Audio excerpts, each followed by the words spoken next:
نہ ملا کرو نہ گلا کرو۔ ہر انسان کو اس کے ماضی کے کسی ایک واقعے نے اتنا بدل دیا ہے کہ وہ کبھی بھی ویسا نہیں ہو سکتا جیسا وہ اس واقعے سے پہلے تھا۔ خاموشی کا ادب کرو، یہ آوازوں کی مرشد ہے۔ غمگین بھی ہے ترک مراسم پہ وہ مگر، لہجے کی تلخیوں پہ ندامت نہیں اسے۔ ماتم کیجیے ہماری بے بسی پر، ہم چاہ کر بھی رابطہ نہیں کر سکتے۔ دیکھ فریدا مٹی کھلی، مٹی اُتے مٹی ڈلی، مٹی ہسے مٹی روئے، انت مٹی دا مٹی ہوئے۔ لوگ عجیب ہوتے ہیں، غلط ثابت ہونے پر بھی معافی نہیں مانگتے، رابطے توڑ لیتے ہیں۔ تم نے روٹھنے میں جلدی کی، بچھڑ تو ویسے بھی جانا تھا۔ کبھی کبھی دل چاہتا ہے دل کچھ بھی نہ چاہے۔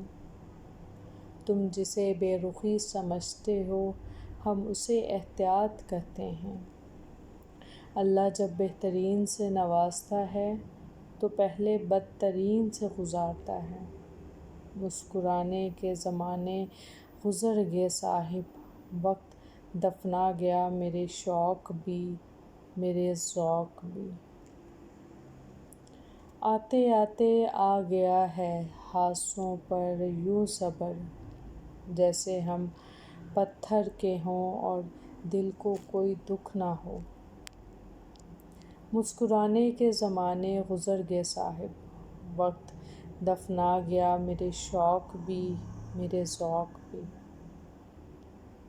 ایک حقیقت ہے کہ آدمی جس چیز سے ڈرتا ہے اس سے دور بھاگتا ہے اور اپنے آپ کو بچاتا ہے، اور جس چیز سے رغبت رکھتا ہے اس کی تلاش و جستجو میں لگا رہتا ہے۔ اور جب اللہ تعالیٰ سے محبت ہو جاتی ہے تو اپنے نفس سے وحشت ہونے لگتی ہے۔ بیٹھے بٹھائے یوں کبھی آیا تیرا خیال، ہم لاکھ غمزدہ تھے مگر مسکرا دیے۔ جس قدر جس کی قدر کی اس قدر بے قدر ہوئے ہم۔ یہ محبت ایسا منفرد کھیل ہے غالب، جو سیکھ جاتا ہے وہی ہار جاتا ہے۔ سنو وہ کچھ تھا جو ٹوٹ گیا مجھ میں، اعتبار تھا شاید یا شاید مان تھا تم پر، خیر جو بھی تھا اب نہیں رہا۔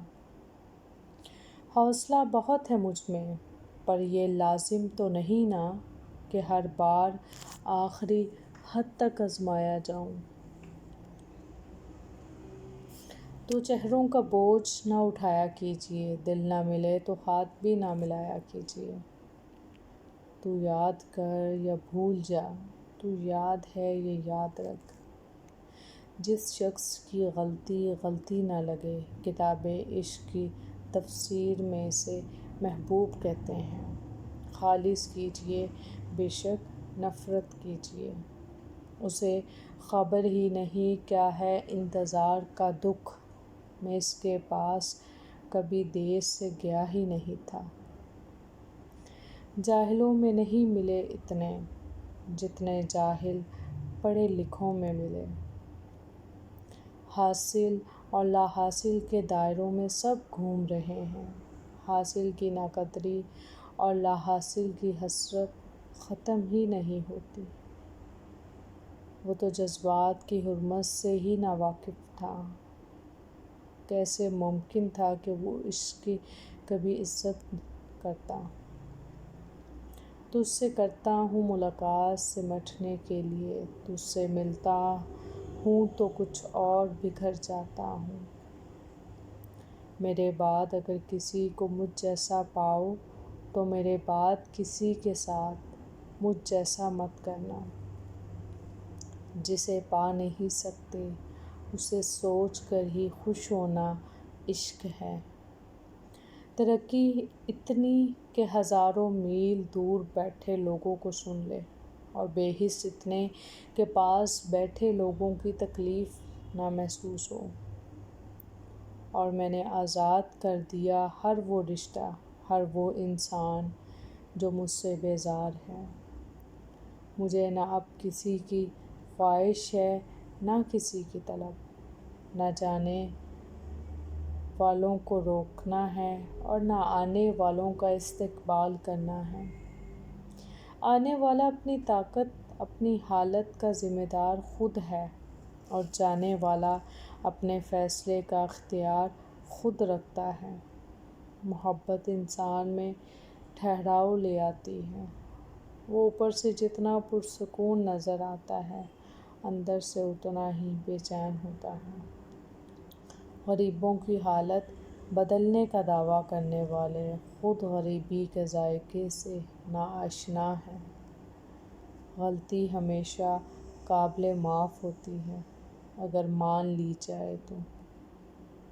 جسمانی امراض پرہیز سے جاتے ہیں اور روحانی امراض پرہیزگاری سے جاتے ہیں۔ نصیحت اگرچہ ناخوشگوار ہوتی ہے لیکن اس کا انجام خوشگوار ہوتا ہے۔ بادشاہوں نے بادشاہی چھوڑ کر درویشی تو قبول کی، لیکن کسی درویش نے درویشی چھوڑ کر بادشاہی نہیں قبول کی۔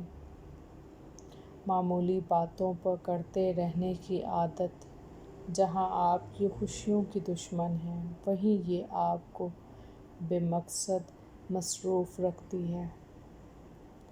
جب مستقبل بدل نہیں سکتے تو جان کر کیا کریں گے؟ بہتر ہے غیب ہی رہے۔ اللہ سے اس کی خبر کی بجائے اس کا رحم اور کرم مانگنا زیادہ بہتر ہے۔ زمانہ تو باتیں ہی کرتا ہے، سامنے بھی اور پیٹھ پیچھے بھی، لیکن یہ آپ کی ذات پر منحصر ہے کہ کس بات کو سنی انسنی کر دیتے ہیں اور کس بات کو دل سے لگا لیتے ہیں۔ چہرے کو صرف کالک ملنے والا پہلا ہاتھ میلا کرتا ہے، اس کے بعد لاکھ ہاتھ چہرے پر کالک ملیں، آدمی ان کو کبھی نہیں گنتا، صرف پہلا ہاتھ یاد رہتا ہے۔ ایک شخص کی محبت آپ کو بتاتی ہوں کہ آپ کون ہیں، آپ کی اوقات کیا ہے، کتنی برداشت ہے آپ میں، کتنا ظرف ہے آپ کا، کتنے رحم دل ہیں آپ، کتنا غصہ ہے آپ میں۔ درد کسے کہتے ہیں، احساس کیا چیز ہے، مانگنا کیا ہوتا ہے، گڑ گڑانا کیا ہوتا ہے، جھکنا کیا ہوتا ہے، گرنا کیا ہوتا ہے، آداب کیا ہوتے ہیں، اخلاق کسے کہتے ہیں، خود سے تعارف کروانا سکھاتی ہے۔ آپ کو محبت کرنا سکھاتی ہے، محبوب سے ہی نہیں مخلوق سے بھی۔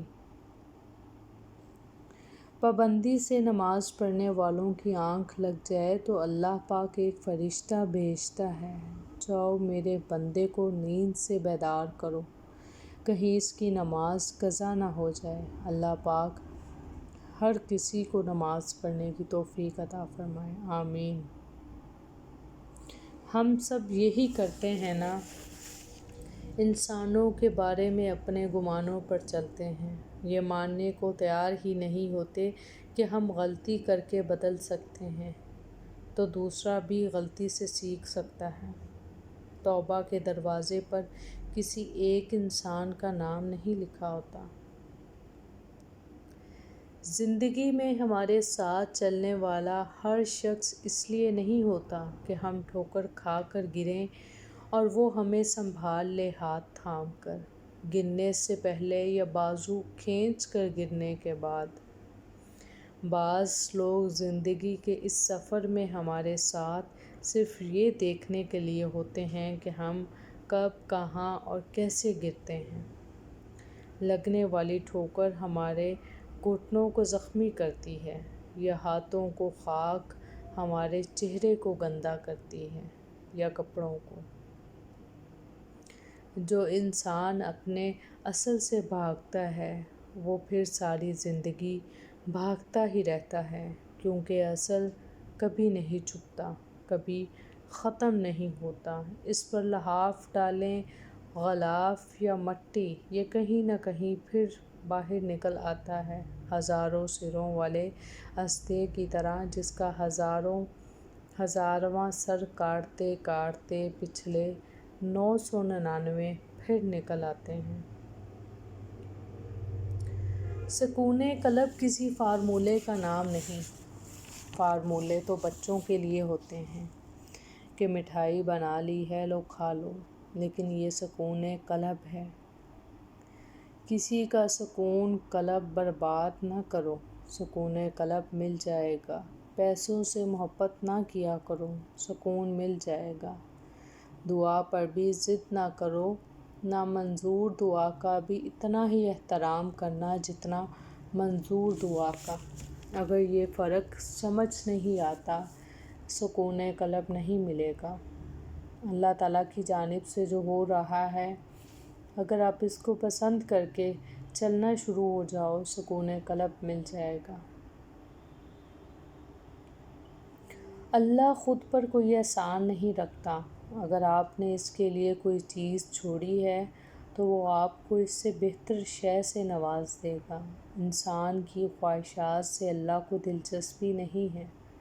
وہ اس کی تقدیر اپنی مرضی سے بناتا ہے۔ اسے کیا ملنا ہے، کیا نہیں ملنا، اس کا فیصلہ وہ خود کرتا ہے۔ جو چیز آپ کو ملنا ہے، آپ اس کی خواہش کریں یا نہ کریں، وہ آپ ہی کی ہے، وہ کسی دوسرے کے پاس نہیں جائے گی۔ مگر جو چیز آپ کو نہیں ملنا ہے، وہ کسی کے پاس بھی چلی جائے گی، مگر آپ کے پاس نہیں آئے گی۔ انسان کا مسئلہ یہ ہے کہ وہ جانے والی چیزوں کے ملال میں مبتلا رہتا ہے۔ آنے والی چیز کی خوشی اسے مسرور نہیں کرتی۔ اللہ کو ڈھونڈنے اور اسے پانے کے لیے کوئی راستہ نہیں، راستے تو دور جانے کے لیے ہوتے ہیں، سفر کرنے اور منزلیں طے کرنے کے لیے ہوتے ہیں۔ یہاں سے تو کہیں جانا ہی نہیں، کہیں پہنچنا ہی نہیں، پھر راستہ کیسا؟ اللہ کو پانے اور کھوجنے کے لیے تو ہمیں اپنے اندر اترنا ہے، اپنے وجود میں ڈھونڈنا ہے۔ اس دنیا میں جتنا اہم آپ کا عمل ہے، اس سے کہیں زیادہ اہم آپ کے سوچنے کا انداز ہے۔ زندگی کا ہر اطمینان اور خوشی مثبت انداز فکر میں پوشیدہ ہے۔ جس شخص کے پاس مثبت سوچ کا سرمایہ نہیں، اس کا کوئی عمل اسے خوشی اور کامیابی نہیں دے سکتا۔ بعض گہرے غموں کا علاج بہت زیادہ استغفار کے علاوہ کسی چیز سے نہیں کیا جا سکتا، اور ان غموں کی شدت پریشانی کو زمین سے چھوئے بغیر کم نہیں ہوتی۔ جیسا کہ اللہ تعالیٰ کا فرمان ہے، اور سجدہ ریز ہو جاؤ اور قرب حاصل کر لو۔ کسی نے لقمان سے پوچھا کہ یہ تمیز و دانش کس سے سیکھی؟ بولے، بے تمیزوں اور بے ہنروں سے، کہ جو حماقتیں ان میں دیکھیں، ان سے احتیاط برتی۔ انسان جب اندر سے ٹوٹ جائے تو کسی ماحول سے خوش نہیں ہوتا، چاہے آس پاس بہت محبت اور احساس کرنے والے لوگ ہی کیوں نہ ہوں۔ انسان کی یہ کیفیت سمجھنے اور دور کرنے والا بس اللہ ہی ہے۔ اصل محبت تب شروع ہوتی ہے جب آپ اسے حلال بنانے کا صرف سوچتے ہی نہیں، بلکہ نکاح کر کے حلال بنا لیتے ہیں۔ جب متبادل مل جائے تو ہر رشتہ ایسے بدل جاتا ہے جیسے کبھی تھا ہی نہیں۔ جب اللہ کسی سے خوش ہوتا ہے تو اس کے لیے نیکی کرنا آسان اور گناہ کرنا مشکل ہو جاتا ہے۔ صبر کرو وہاں بھی جہاں صبر کرنا ناممکن دکھے۔ اور توکل رکھو اس پر، پھر دیکھو اللہ تمہارے لیے کیسے راستے کھولتا ہے، بے شک وہ صبر کرنے والوں کے ساتھ ہے۔ جس کتاب کی شروعات ہی الحمد سے ہو، اس پر ایمان لانے والا ناشکرا کیسے ہو سکتا ہے؟ جب اللہ نے مجھے دعا مانگنے کی توفیق دی ہے تو وہ میری دعاؤں پر کن بھی ضرور کہے گا۔ دعا کر رہے ہو قبول نہیں ہو رہی، پریشان ہو گئے ہو، ارے دکھی نہیں ہوتے، اللہ آپ کو مانگتا دیکھ کر خوش ہوتا ہے، دیکھنا وہ بہت جلد کن کہہ دے گا۔ وہ لمحہ کتنا حسین ہوتا ہے نا، جب ہم سجدے میں آنسو بہا کر اپنے رب سے کچھ مانگیں اور وہ کچھ دیر بعد ہی ہمیں اس چیز سے نواز دے۔ لوگوں سے امیدوں نے ہمارے لیے سکون کی کمی پیدا کر دی ہے، ہم بہت سی زندگیاں جینے لگتے ہیں، اس لیے ہمیں بہت سی اموات مرنا پڑتا ہے۔ گناہ کے دوران موت کا نہ آنا اور گناہ کے بعد توبہ کی مہلت ملنا اللہ تعالیٰ کا بہت بڑا احسان ہے۔ اللہ اپنے ایسے بندے کو رشک اور محبت سے دیکھتا ہے جو رات کے کسی پہر تہجد میں اللہ کے حضور سجدہ کرتا ہے اور اس کی دعائیں ضرور سنتا ہے۔ نفسا نفسی کے اس دور میں ہمیں گھر کی چھتوں پر صرف اذانوں کی ضرورت نہیں بلکہ گھر کے فرش پر سجدوں کی ضرورت ہے۔ کبھی کبھی میرا دل چاہتا ہے میں اپنے دوستوں کے لیے اللہ تعالیٰ سے ڈھیروں ساری خوشیاں مانگوں، ان کو سب میں بانٹ دوں اور قید کر دوں ان کے دکھوں کو کہ کبھی ان کی آنکھیں نم نہ ہوں۔ لوگ کہتے ہیں کہ دنیا بہت بری ہے، اللہ سے جڑ کے تو دیکھو، اللہ سے جڑ کے جو رشتے ملیں گے تو ایسا لگے گا کہ دنیا میں سب ہی اچھا ہے۔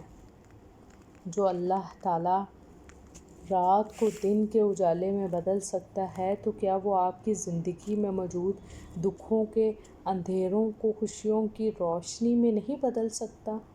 آپ بس یقین کے ساتھ کوشش اور دعائیں جاری رکھیں، دیکھنا بہت جلد سب ٹھیک ہو جائے گا۔ جزاک اللہ۔